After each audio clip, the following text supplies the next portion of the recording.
Hello friends, welcome back to my channel. আশা করি তোমরা সবাই খুব ভালো আছো, সুস্থ আছো। আমি ভালো আছি এবং সুস্থই আছি। তোমাদের সবার কাছে আমি ক্ষমা চেয়ে নিচ্ছি একদম, কারণ হচ্ছে প্রচুর প্রচুর প্রচুর নয়েজ হচ্ছে। তোমরা কিছু মনে করো না, আমি কি বলছি সেটার উপর একটু নজর দাও, এটা ভালো করে একটু শোনো, তাহলেই হবে আর কি। কারণ বুঝতেই পারছো চারপাশে প্রচুর লোক আনাগোনা হচ্ছে আর আওয়াজ প্রচুর হচ্ছে, তার মাঝখানে বসে আমি ভিডিও বানাচ্ছি, সেই জন্য একটুখানি তো নয়েজ হবেই, তোমরা একটু মানিয়ে গুছিয়ে নিও আর কি। যাই হোক, আমি কিছুক্ষণ আগে অবশ্যই আমাদের খোকাবাবুর পাতানো দিদির একটা ভিডিও দেখলাম, যেখানে এখন তো আর পাতানো দিদিটা ঠিক বলা যায় না, কারণ হচ্ছে খোকাবাবু তাকে তো বের করে দিয়েছে আর কি। সেটা আজকের থেকে 6 মাস আগে, সম্ভবত আমি দেখলাম 6 থেকে 7 মাস আগে, যখন খোকাবাবু বাড়িতে কেউ এসে উঠেছিল, তখনই তার কানে দেওয়া হয়েছে যে দিদিকে আর এই বাড়িতে আসতে দেওয়া হবে না, দিদিকে এই বাড়িতে ঢুকতে দেওয়া হবে না। এনি হাউ, যে কোনো কারণে হোক, যেই কোনো অজুহাতে হোক, দিদিকে এই বাড়ির থেকে বের করে দিতে হবে। দিদির এই বাড়ির আসার রাস্তাটা বন্ধ করে দিতে হবে। কেন, কিসের জন্য? কারণ দিদি যদি এই বাড়িতে ঢোকে, দিদি যদি এই বাড়িতে আসে, আমাদের সিক্রেট ফাঁস হয়ে যাবে। আজকে গিয়ে সেটা একে একে 2 2 2 4 মিলে যাচ্ছে। প্রতিটা ভিডিও আমরা সুন্দর করে যখন দেখতে পাচ্ছি, কিছু মানুষ, হ্যাঁ অবশ্যই কিছু মানে কি বলবো, খুব ভালো অ্যানালাইসিস করতে পারছে, খুব সুন্দর করে সব কিছু তুলে ধরছে যে বিগত 6 মাস আগের থেকে, বিগত 7 মাস আগের থেকে তারা একসাথে একই বাড়িতে, ওই গ্রামের বাড়িতেই রয়েছে। তাহলে কি 144 ধারা এই কারণেই জারি করা হয়েছে, যাতে ওই বাড়িতে হঠাৎ কেউ ঢুকে না যেতে পারে, যাতে ভেতরে কেউ আছে সেটা কেউ বুঝতে না পারে। তাহলে কি সেই একদিন ভিডিও দেখেছিলাম, মানে মেন যে দরজাটা, হ্যাঁ যেখান থেকে গ্রিল দেওয়া যে দরজাটা থাকে, যেখানে বারান্দা, সেখানটায় ডবল লক ছিল। কারণ কি, তাহলে কি পাড়ার প্রতিবেশী যদি হুটহাট করে ঢুকে যায়, আর ঢুকেই যাতে অন্য কাউকে দেখে না নেয়, সেই কারণে কি ওই বড় বড় তালাগুলো লাগানো হয়েছিল? কিসের জন্য বড় বড় তালাগুলো লাগানো হয়েছিল, আর কেনই বা এই ধারা সেই বাড়িতে লাগু করা হলো? সব কিছু 2 2 4 মিলে যাচ্ছে না? সব যখন একের পর এক খুলাসা হচ্ছে, ফুচকা, ঝাল ফুচকা, আলু সব বেরিয়ে আসছে, জুতি বেরিয়ে আসছে, তারপরে হচ্ছে হলুদ চুড়িদার বেরিয়ে আসছে, সিঁদুরের কৌটো বেরিয়ে আসছে, একে একে সব যখন মিলে যাচ্ছে, তখন আমরা বুঝতে পারলাম যে আজকের থেকে নয়, বিগত 6-7 মাস আগের থেকে খোকাবাবু তার সাথে তার গ্রামের বাড়িতেই রয়েছে এবং তাকে প্রশ্রয় দিয়েছে বেচুর, হ্যাঁ বেচুর জন্মদাত্রী মা। বুঝতে পেরেছ? আচ্ছা, এবার আসি হঠাৎ করে কেন আমি বললাম যে দিদিকে তাড়ানোর চেষ্টা করা হয়েছে, এবং পুরোপুরি প্ল্যান মাফিক দিদিকে তাড়ানোর চেষ্টা করা হয়েছে। দিদিকে নিয়ে, আমাদের পাতানো দিদিকে নিয়ে ওয়াইটিতে এসে বলার সেই মুহূর্তে কোনো কারণ ছিল না। যদি পাতানো দিদিকে বলতেই হতো, যদি পাতানো দিদিকে অপমান করতেই হতো, তাহলে বহুদিন আগে যখন পাতানো দিদি তার নিজের রক্তের সম্পর্কে দিদিকে নোংরার থেকে নোংরা কথা বলে অ্যাটাক করছিল, সেই সময় করত। তখন কিন্তু করেনি। কোন সময় করেছে? যখন বেচু ভেবেছে যে এখন যদি পাতানো দিদি হুটহাট আমার বাড়িতে ঢুকে যায়, তাকে দেখবে, এবং কন্ট্রোভার্সি ক্রিয়েটাররা, বেচু কিন্তু কোনো মতেই এই কিমাকে বিশ্বাস করতো না। সেটা কে বলেছে? কিমার নিজের মুখে স্বীকার করেছে যে আমাকে কিন্তু তো বিশ্বাস করতো না। তার মানে বুঝতে পেরেছে দুজনকে ইউজ করেছে। বেচু তার বউকে বিক্রি করতে কিমাকে ইউজ করেছে, কিমা ওদেরকে বিক্রি করে টাকা ইনকাম করতে ওদেরকে ইউজ করেছে। দুজন স্বার্থের সাথে মিশত। বেচু কিন্তু কোনো মতে কিমাকে বিশ্বাস করতো না, সেটা কিমা স্বীকার করে নিয়েছে। সেই কারণে ভেবেছে যে কোনো কারণবশত যদি হুটহাট করে আমার বাড়িতে ঢুকে যায় এবং এসে যদি এই মেয়েটাকে দেখে, হ্যাঁ এখন যে আমার বাড়িতে থাকছে, আমার সাথে থাকছে, সেই মেয়েটাকে দেখে, তাহলে কি হবে? তাহলে কোনো না কোনো দিন, কোনো না কোনোভাবে আমাদের সম্পর্ক খারাপ হবে। কন্ট্রোভার্সি ক্রিয়েটার আর ব্লগার বেশি দিন বন্ধুত্ব থাকতে পারে না। আমি একটা কথা সবসময়ের জন্য বলি না, ঘোড়া যদি ঘাসের সাথেই বন্ধুত্ব করে, তাহলে ঘোড়া খাবেটা কি? ঘোড়া কিছু খেতে পারবে না, দোকান ঘাস খেয়েই তো ঘোড়াকে বাঁচতে হবে। তো বন্ধুত্ব বেশি দিন টিকবে না এখানটায়। এই কারণেই আমাদের বেচু ওই বাড়িতে ঢোকার রাস্তাটা বন্ধ করেছে। আমরা সবাই জানি, যেই কারণ দেখিয়ে, যেই অজুহাত দেখিয়ে কিমাকে ওই বাড়িতে ঢুকতে বারণ করা হয়েছে, সেটা কোনো কারণ ছিল না, সেটা কোনো অজুহাত ছিল না। সব জানি, আমরা সব বুঝেছি। কিন্তু আজকে যখন আমি কিমার ভিডিও দেখলাম বা কদিন আগের থেকে যখন কিমার ভিডিও দেখছি, কিমা কোনো কথা বলেছে? কিমা চুপ হয়ে গেছে, কিমা চ্যানেল ডুবে যাচ্ছে, কিমা ভিউজ নেমে যাচ্ছে, কিমার ইনকাম হচ্ছে না। যেই চ্যানেলটাকে দাঁড় করার জন্য ভ্যানিটি ব্যাগ নিয়ে প্রত্যেকটা বড় বড় ব্লগারের বাড়িতে পৌঁছে যেত, সেই চ্যানেলটা ডুবে যাচ্ছে। কিমা আওয়াজ করতে পারছে না।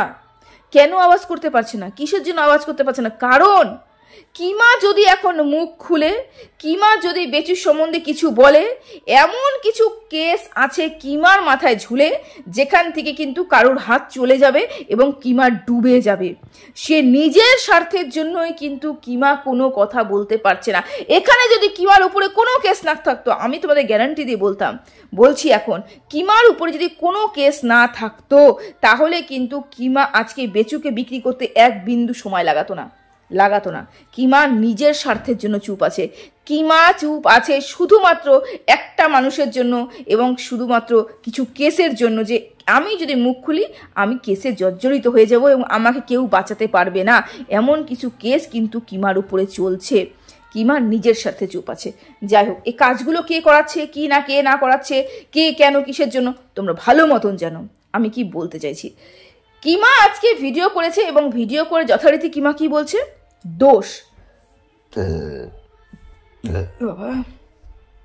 দোষ দুটো মহিলারই আছে। মানে যেরকম ঝিমি সুন্দরীর আছে, সেরকমই আমাদের টিনারও রয়েছে, এটা পরিষ্কার করে বলল। অথচ দোষ সবচেয়ে বেশি তার ভাইয়ের, এটা একবারও উচ্চারণ করলো না। দোষ যে সব থেকে বেশি তার ভাইয়ের, সেটা কোনো মতেই সে উচ্চারণ করলো না এবং দর্শকের সামনে তুলে ধরলো না। কিমা এখনো অবধি ভাইকে ঢেকে যাচ্ছে। যেই ভাই কদিন আগে ওয়াইটিতে সে কিমাকে বিক্রি করেছে, সেই ভাইকে কিমা এখনো ঢেকে যাচ্ছে। দোষ কার দিল? দোষ দিল দুটো মহিলার। দুটো মহিলাই দোষ করেছে, পুরুষটা কোনো দোষ করেনি। এটা জানি না কেন তাদের মধ্যে এরকমভাবে ঢুকে দেওয়া হয়েছে যে আমাদের খোকাবাবু কোনো দোষ করেনি, এটাই যেন ওয়াইটিতে প্রচার করা হয়, এটাই যেন বলা হয় যে খোকাবাবু নির্দোষ। তোমরা একটা কথা চিন্তা করো তো, একটু ঠান্ডা মাথায় চিন্তা করে দেখো তো, একটা মহিলা তখনই ওই বাড়িতে ঢুকতে পারবে যখন ওই মহিলা ওই বাড়ির সন্তানের হাত ধরে ঢুকবে, বা ওই বাড়ির গার্জিয়ানদের, ওই বাড়ি যে অভিভাবিকা আছে তাদের পারমিশনের প্রয়োজন হবে এবং তারা পারমিশন দেবে। বিনা পারমিশনে একটা বাইরের মেয়ে এমনি ওই বাড়িতে থাকতে পারছে? এমনি থাকতে পারলো? পারমিশনের প্রয়োজন আছে। তার মানে ওইখানে যার হাত ধরে ঢুকেছে তার পারমিশন রয়েছে এবং ওখানে আরও যে কজন বসবাস করছে তারও পারমিশন রয়েছে। তাহলে দোষ কার? যাকে বাইরের থেকে নিয়ে এসে ঘরে ঢোকানো হলো তার, নাকি যে হাত ধরে নিয়ে এসে নিজের বাড়িতে ঢুকিয়ে রেখে, দরজায় দুটো তালা ঝুলিয়ে রেখে, সব দরজা জানলা বন্ধ করে রেখে ফুচকা খাওয়াচ্ছে, ঘুরতে নিয়ে যাচ্ছে, সিঁদুরের কৌটা দেখাচ্ছে, সন্দেশ খাওয়াচ্ছে, মিষ্টি খাওয়াচ্ছে, তার কার দোষ? আমরা সবাই জানি দোষটা ওই পুরুষটার।